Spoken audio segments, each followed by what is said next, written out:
Fair. That is Fox and Friends weekend local fair out on the plaza. Because that's what we're doing. We celebrate County Fair time. we have a teacups ride. Whoa. It's like Disney World that out there. probably goes a little faster than that, I hope.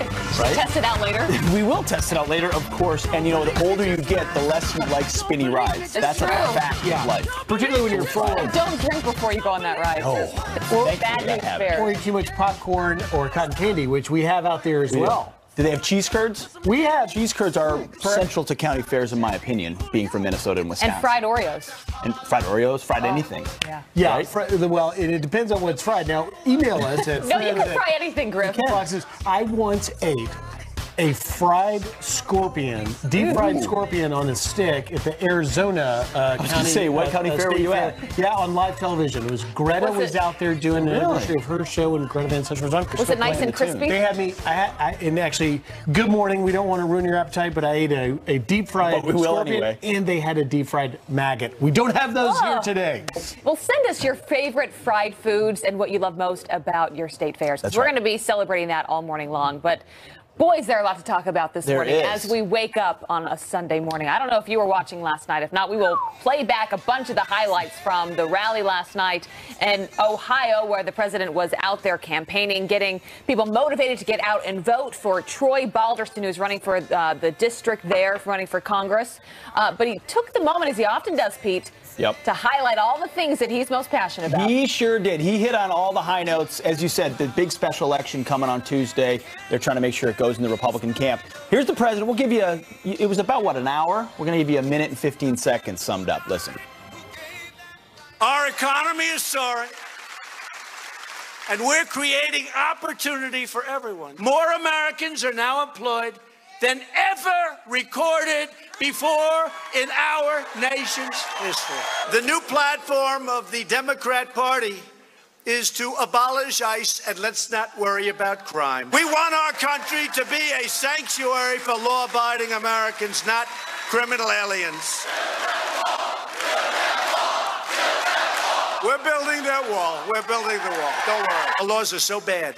They're so pathetic. Catch and release. Visa lottery. Let's pick somebody out. Oh, darling, I wonder who that might be.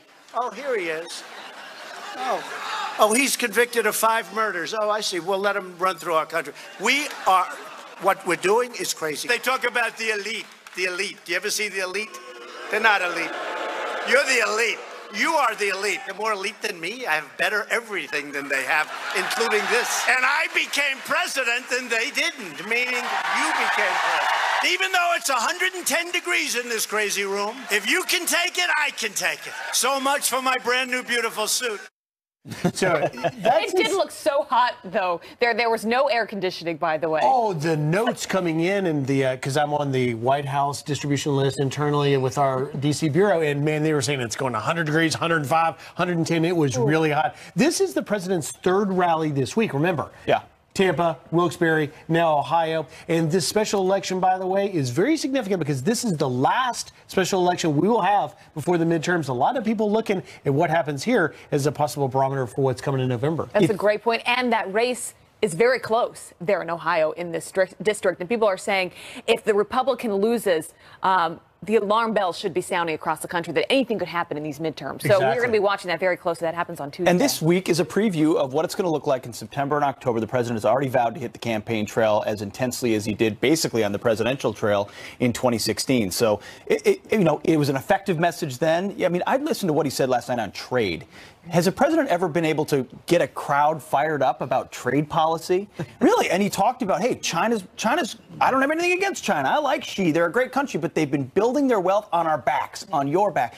And I sat there thinking that is about the most effective communication of why trade matters. People get fired up about it, and they feel like someone is fighting for them. Exactly. And that forgotten man message, your jobs are back, your country's back, your manufacturing is back, really does galvanize people. He brings it back to why it matters to them. Yeah. Why it matters to them in their jobs and to their families, because they're thinking, how do I relate to China? How do I relate to NATO and other things that are going on in the world? And he says, we have been taken advantage of for so long. wrong, and this is why you should care, and Correct. this is why you voted for me to fight for you. I agree. I think that's when he's most effective at these rallies, when he focuses on that and focuses on the economy and manufacturing jobs and jobs that he's brought back to this country. And, you know, that's a message that Congressman Jim Jordan, a leader of the House Freedom Caucus, he was there last night. He was up on stage. Ohio. This is significant. From Ohio, Jim Jordan has thrown his name in the hat in the ring for Speaker. Should the Republicans hold on to the majority? Here's a little bit of what Jim Jordan had to say.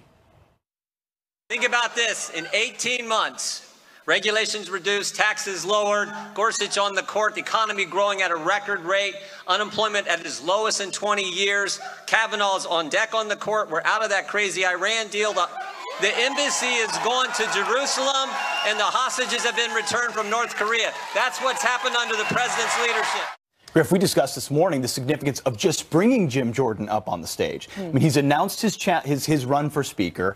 He's been a really powerful voice in support of this president, and a full embrace in saying, "Hey, Jim, take the podium." That's a shot across the bow of the establishment in Washington, Mitch McConnell and Paul Ryan and others who don't want the Freedom Caucus to be running the House of Representatives. Obviously, that the balance of the House is at stake. And a big statement there. And a likely fight that could be coming over the wall. Remember, build the wall. That is a big thing at these rallies. And of course, the House Freedom Caucus and many people in this audience believe that we should engage in this fight over border security very soon rather than later. Well, the other side isn't so happy about that. Eric Swalwell, Representative Eric Swalwell, is one of them who is resisting this movement and doesn't want any part of this, and says that Republicans that are not standing up to President Trump, they are going to pay for it in the midterms. He's predicting a blue wave, and he says that is when Democrats will use that big red button. Here's what he said.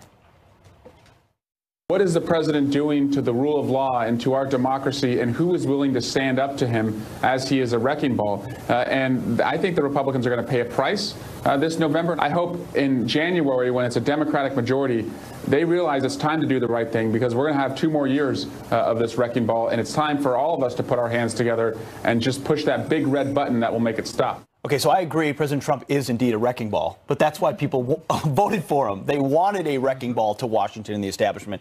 And what's the big red button he's talking about? The big red button is the big red button of impeachment. That's what they want. If they win the House of Representatives, the reset button, Pete? It's a different kind of reset button. The Staples easy button? That's their easy button. We should all go away if we can just impeach this guy. And that's the way they feel. That's why the midterms are so important, and that's why he was out there ginning up the base and telling them they need to get out and vote.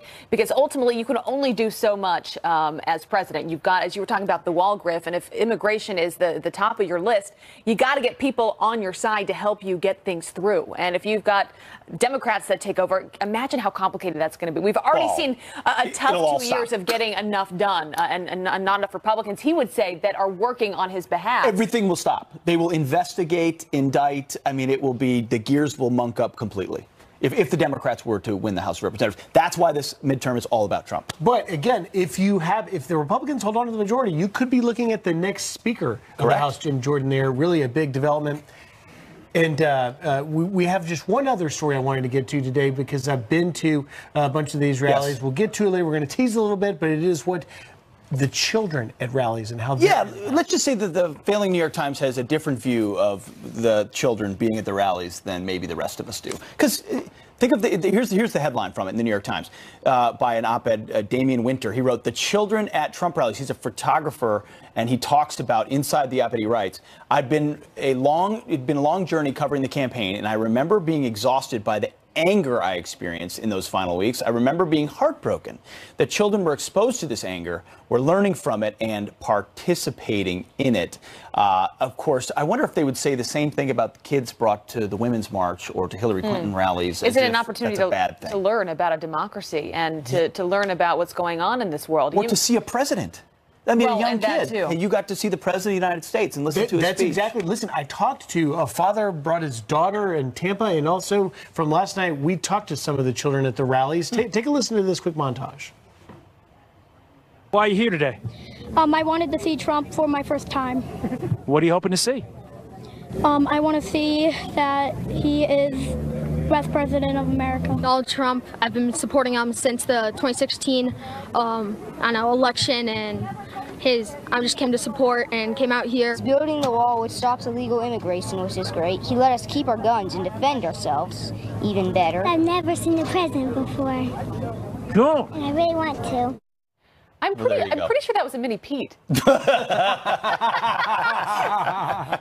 going to build the wall and going to keep our guns. I mean, those kids, yeah, they look really traumatized. I think from the lens of an elite photographer at the New York Times, you might say, oh, my, so much anger. Or there's a celebration of America and getting kids involved in politics, and you spend time with your parents, and you get to see the president.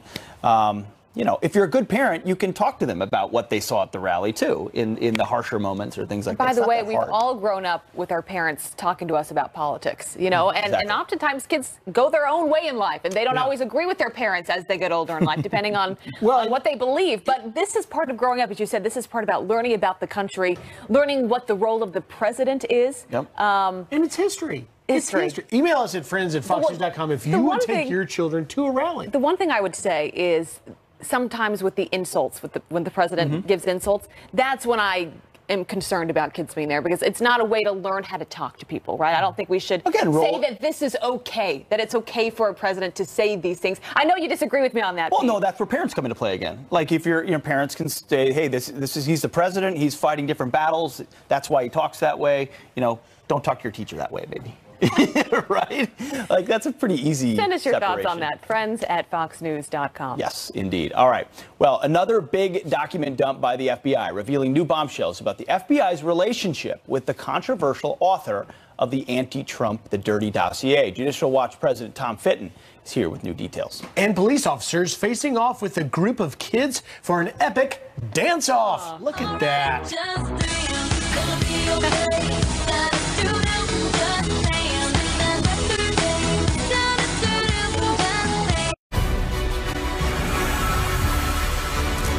Good morning. The FBI releasing 71 pages of heavily redacted documents tied to Christopher Steele, that former British spy who compiled the Trump dossier funded by the DNC in the Clinton campaign and was then used to spy on the Trump campaign. Here now, with more on those documents, the man who has led the effort on this story in many, many ways, Tom Fitton, president of Judicial Watch, who's been fighting for all of these releases. Tom, good morning. Thanks for joining us.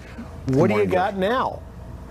Well, 70 pages of heavily redacted documents. Frankly, only 2 of them have substantive text on them, but they document the shady cash-based relationship between the Comey FBI and Christopher Steele, who at the same time was working for the Clinton DNC-funded Fusion GPS to dig up dirt, fake dirt on President Trump, or then candidate Trump. It's just pretty extraordinary stuff. And Tom, we don't want to take our viewers into the weeds here, but the payments to Steele has been a big part of this, the money coming from the DNC, from the Hillary campaign. What are we learning new about payments? It's one thing to hear that he's been paid by the FBI or to reports suggest he was paid. Here we've got the document showing he met 13 times at least during the campaign season with the FBI. 11 of those times resulted in cash payments. So he's getting money from the Clinton campaign. He's also getting money from the FBI. The first major document talks about him being admonished early in 2016, yet he meets repeatedly with the FBI afterwards. And finally, in November, the documents show because he was leaking his relationship with the FBI, he's deemed not suitable as a confidential human source. So this source, who was deemed not suitable, then is used repeatedly to justify, in the FISA warrants we later find out, to spy on the Trump team. It shows there's corruption at the heart of the Russia investigation, basically being run out of the FBI during the Obama administration. Really disturbing news. Well, that's the whole point I want to get to with you, Tom, and that is, earlier this week you reported about Peter Strzok, that agent that had repeated biases, got this unusual authority to declassify, which ultimately means to share secrets, and now we have this unsuitable Christopher Steele that was the basis for the investigation. At the end of the day, if you connect all of the Tom Fitton dots, do we end up at a place where when the president says that this is a unfair investigation, that this is a witch hunt, what do you say? Oh, well, the documents are supporting him as they are dribbled out. A lot of them are redacted, heavily redacted. For instance, all these meetings he was having with the FBI, almost completely redacted. Who was he meeting with at the FBI? You could probably bet $1 that it was Peter Strzok or people like him that he was reporting to, top levels.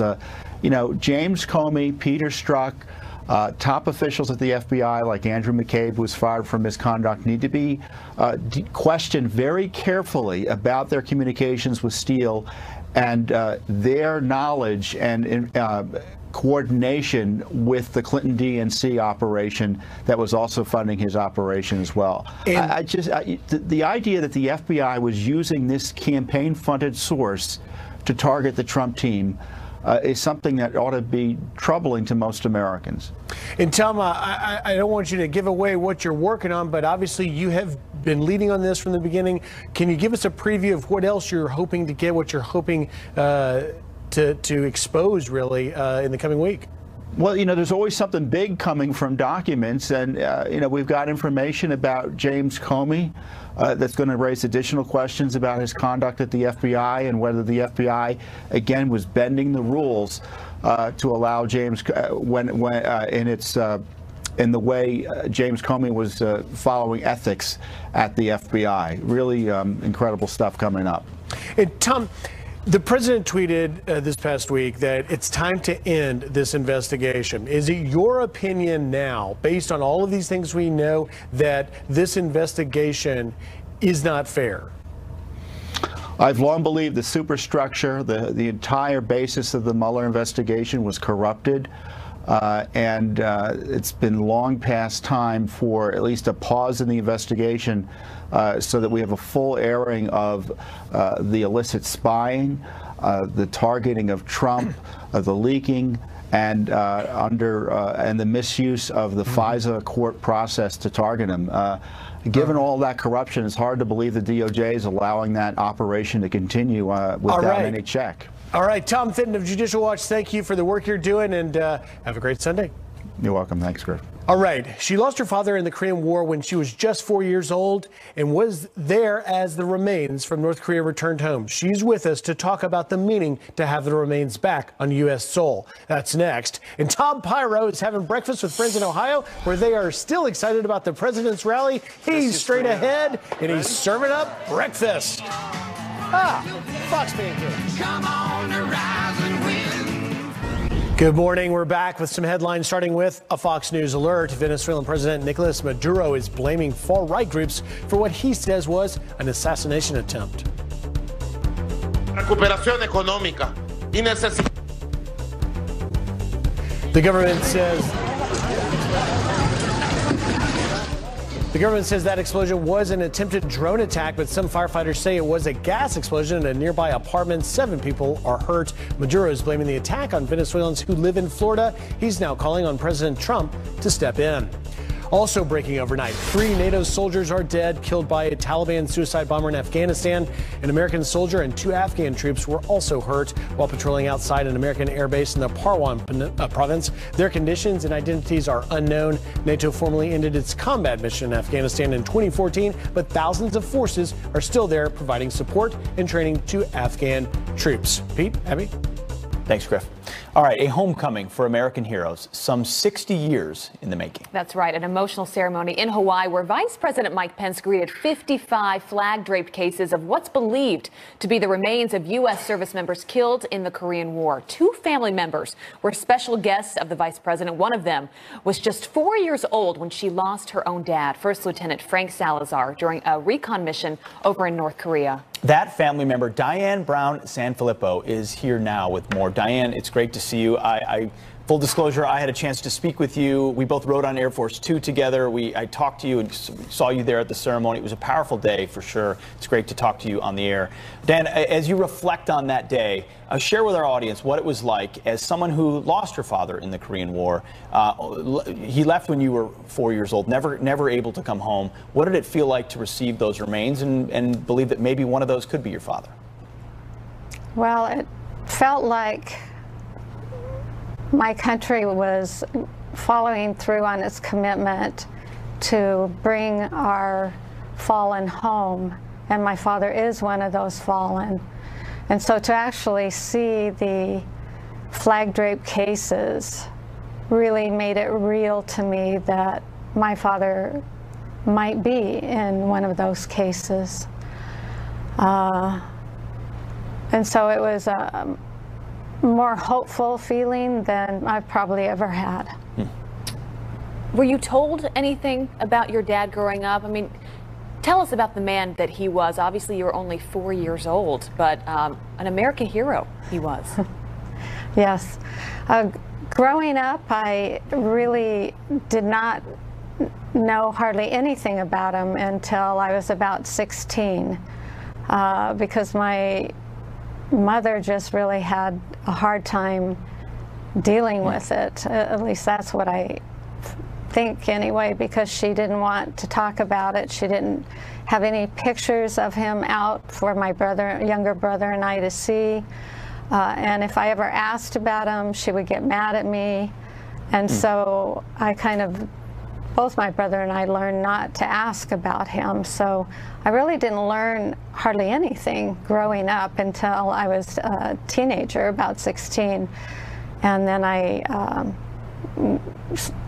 needed to know more at that age. So I would press it until she finally brought out a couple pictures, and so I didn't remember as a young child that he was a pilot.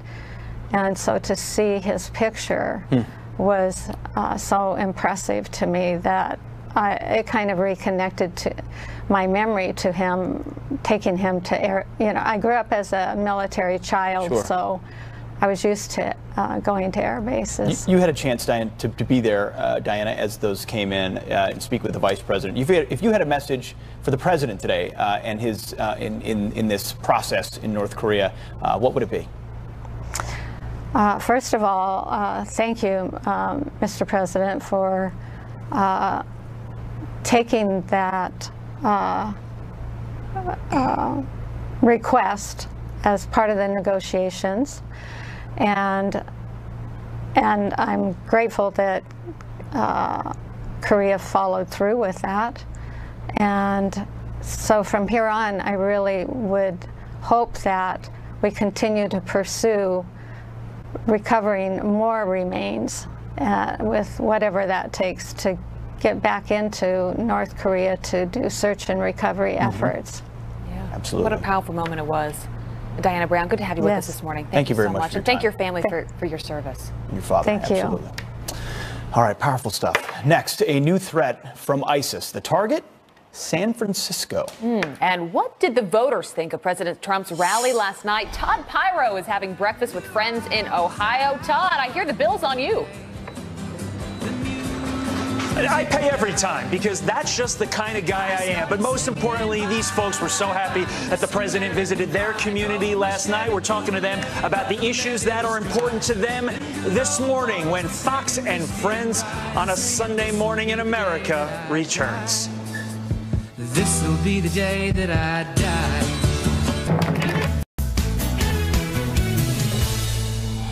You're the great people. You work hard, you pay your taxes, you do all these things, and you were forgotten. They forgot about you. And you're the smartest people. They talk about the elite. The elite. Do you ever see the elite? They're not elite. You're the elite. You are the elite. You're smarter than they are. You make bigger incomes. You've got everything going. You're more elite than me. I have better everything than they have, including this. And I became president and they didn't. That was President Trump last night in Ohio, rallying the crowd in Ohio's 12th district ahead of the special election that's happening on Tuesday. So, of course, we sent TV's Todd Pyro to Fitzy's Old Fashioned Diner in Columbus, Ohio, to talk to the folks. Todd, what do you got there? Todd, you're surrounded by Marilyn Monroe and some really good-looking pancakes. You're in good hands. Yes. Marilyn Monroe and pancakes. What a combo. And you guys know you've done diner segments following a rally. There's a palpable excitement in a community when President Trump visits that community. And that is definitely the case today. I want to introduce you to Joe. Joe is a veteran. Thank you, sir, for your service. Who also worked in finance. He says he's voting, actually already voted, for Troy Balderson here in the 12th district because he really wants somebody who's going to support the president's agenda. Specifically, you have two key issues in your life, immigration and economy. Let's begin with immigration. Why is the president's approach to immigration so important to you? It's to help the country, to save the country from the cost of the illegals, the education factor for all of our children, and the border control. Now, you said you recently took a visit to California, and you were so upset by what you saw there. Explain what you mean by that. Just the total poverty that you see throughout the city, the homelessness, the trash on the freeways, the streets, just total lack of concern for our country. Okay. From the illegals, I would assume. Now, as somebody who worked in finance, you say you look at the Trump economy or the economy under the president, and you say, wow. Why do you say that? Well, I say because of the job situation. The highest job employment since, 25 years now, he said. The black employment, the Mexican employment, all the lowest ever in our history. Okay. All right, enough said. Yeah. Thank you for your service and thank you for your time. Alice. Alice is a veteran as well. Thank you for your service. Also works in finance. And as somebody who works in finance, you too look at the economy under the president and say, we're doing very well. Why do you say that? My 401k has increased exponentially since he took office. I see an increase in what people are investing in. You know, people are investing, and that's a huge thing right now because, you know, they're preparing for their future. They're preparing for their children's future and their grandchildren's future. So all of these things are positive keys to looking at the economy. When it comes to immigration, you say you don't mind the fact that the president is threatening to shut down the government over the border wall. Why do you say that? Because we need to make America great again. And I think the president is trying to do that. And he's trying to get our leaders on board with him and go with them. And, you know, when they're dragging their feet and not wanting to do so, then it's time for him to step up and say, you know what, if we're not going to do it, then we're going to shut it down. Socialism has been in the news a lot lately. You say millennials just don't get it. Why do you say that? They've not experienced what America has gone through since, you know, from before the attack on the Twin Towers, you know, from there going back. They're just not really familiar with it, whereas people of my generation, maybe a couple of generations below me, you know, they were there when the Twin Towers were attacked. They were there when, you know, we still have people that were here in the Vietnam War, that were here, you know, in Korea, in World War II, stuff like that. So, you know, those older people, they understand what the country has been through and how important it is to make America great again. Alice, thank you for your time. Joe, thank you for yours. We've got a busy morning ahead of us, a lot more opinions to get to when we check back in with you guys in about an hour. For now, back to New York. All right. The biscuits and gravy look Pyro, get eating for us. Thank you so much. Keep it up. It's always a plus when you go to a diner and the food is that good. Yeah, there's always something good. Yeah. I always feel guilty about holding them from their breakfast. That gentleman's given us great answers, and he's got some biscuits and gravy. He's waiting to get to it. Yeah. You're eating right now. All right, well, a lot going on this morning. I do want to bring you some other headlines that we are following, starting on a serious note with a Fox News alert. We will make you fear the air that you breathe. ISIS posting that chilling threat online, calling for biological attacks right here in the U.S. The terror group's new propaganda video shows the San Francisco skyline. You can see it there with a man holding a gas canister. It also gives instructions on how to build undetectable homemade dirty bombs. Yikes. And there's this. Today, the FBI will question a man for a third time about missing college student Molly Tibbetts. Hog farmer Wayne Cheney says that agents are welcome to search his entire property. He claims he does not know Molly and that he suspects, quote, some guy has her. Well, last week, Cheney refused to take a polygraph test. Molly disappeared more than 2 weeks ago after going for a run in Brookland, Iowa. Well, it looked like something right out of a James Bond movie.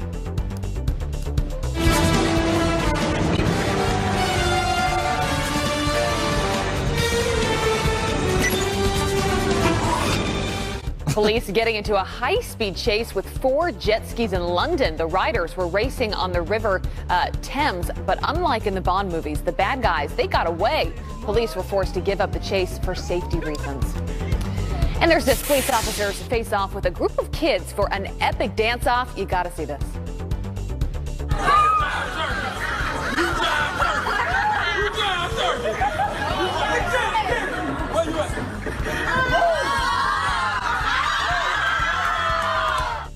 Don't mess with that one. The cops showing off to a Boys and Girls Club in Lake County, South Carolina. The adorable moment is now going viral. I wish I could dance like that. Was that a leg up into a split? I don't even know. That was intense. Rick, really good. Rick right now is getting ready to do weather going, I hope they don't throw with a do dance moves toss. Rick, have you ever seen that before? Oh, my. Well, listen, I give all credit to the adults there, but that kid. Yeah. She was amazing.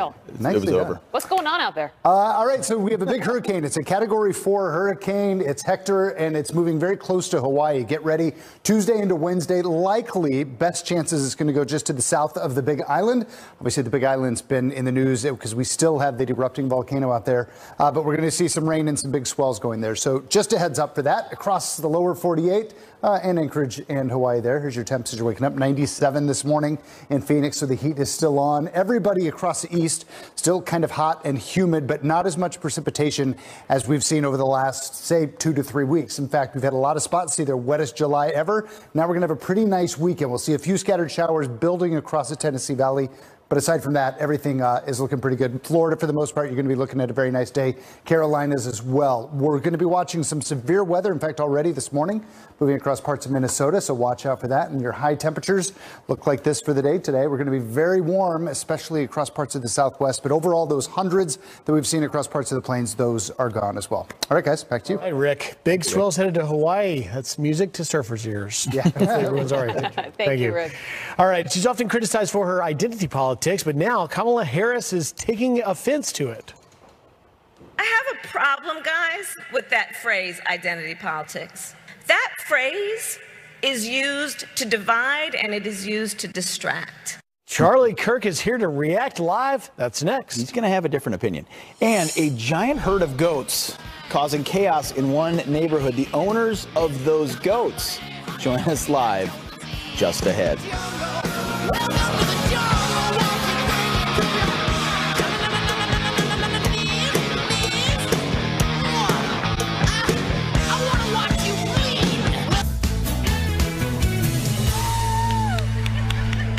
Well, she is often criticized for her use of identity politics. Well, now this liberal Democratic senator and potential 2020 contender taking offense at this very concept. I have a problem, guys, with that phrase, identity politics. That phrase is used to divide and it is used to distract. It is used to try and shut us up. These issues that they're trying to diminish and demean are the very issues that will define our identity as Americans. Here to react, Turning Point USA founder Charlie Kirk. Charlie, thanks for being here this morning. So she's saying that these identities are the very issues that will define our identity as Americans. What do you say?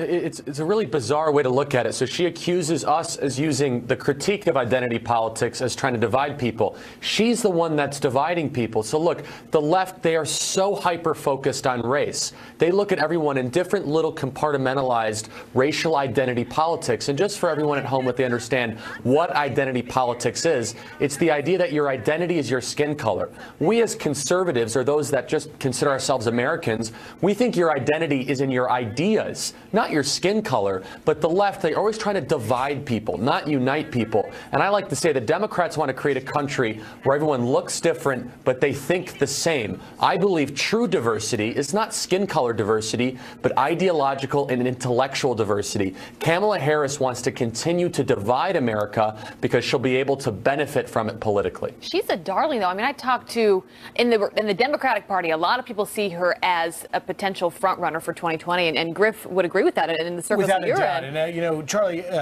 is it your sense that Senator Harris stands a chance because she's fresh, but do you see a problem that she's bringing some of the same baggage that Democrats have now?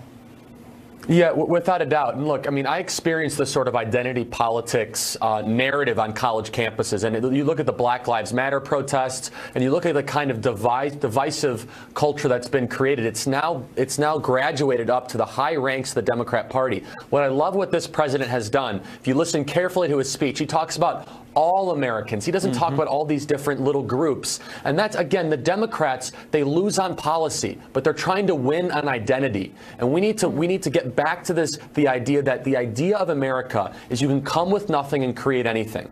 That the free enterprise system is the greatest wealth creating engine ever, that you're not the identity of your background, but the identity of your future. And that's why this president has succeeded over the last couple of years, because they're about all Americans. So well said. And of course, it's not just race, it's sexual orientation, it's gender, it's immigration status, any category they can identify. Precisely right. But you look at it, they try to identify a particular piece of identity that you can't control, by the way. So you can't control your skin color, but they try to create uproar or fear around that. And then they say you're a victim because of that. What makes America different? America is the only country in the history of the world where even those who hate it refuse to leave. And we have defied history where that people can flee Marxism, flee totalitarianism, and create the future that they see fit. Kamala Harris sees a different sort of America. She sees an America where people are in these different victim identity buckets and groups, and the only way that they can possibly ever communicate is through the permissible channels of the Democrat Party. And we as conservatives need the champion of the identity of ideas. It'll be interesting to see. She may be yet a Democratic nominee for president. We'll find out. Charlie Kirk, thank you very much. We'll see. Good to see you, Charlie. Thanks. Have a good day. All right. Trevor Noah tells Republicans socialism is all in their mind. Many Republicans will say they hate socialism, but really they hate labels. It's all in your mind. But didn't he interview a socialist? And there's this, a giant herd of goats causing chaos in one neighborhood. The owners of those goats, they're going to join us live, along with one of the newest members of that herd. I was hoping a goat would be. They're up next, yeah. Goat That'll TV. be great. This is what we do for you.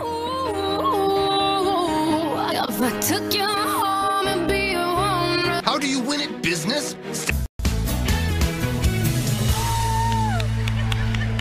Well, she is often criticized for her use of identity politics. Well, now this liberal Democratic senator and potential 2020 contender taking offense at this very concept.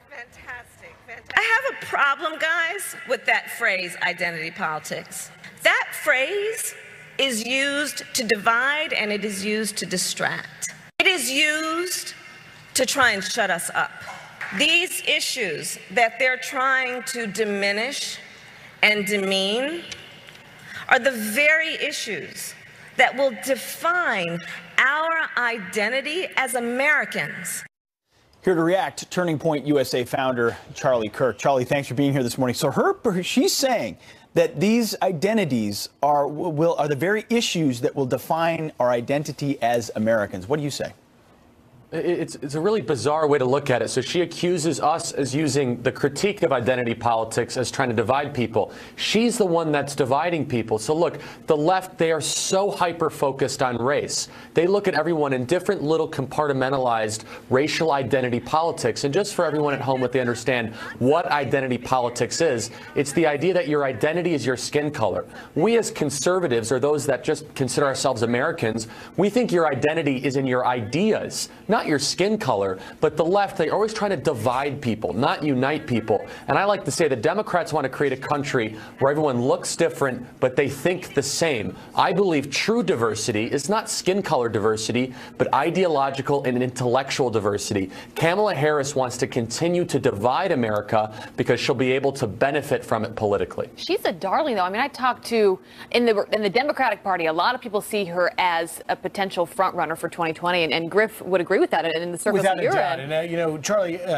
is it your sense that Senator Harris stands a chance because she's fresh, but do you see a problem that she's bringing some of the same baggage that Democrats have now? Yeah, without a doubt. And look, I mean, I experienced this sort of identity politics narrative on college campuses, and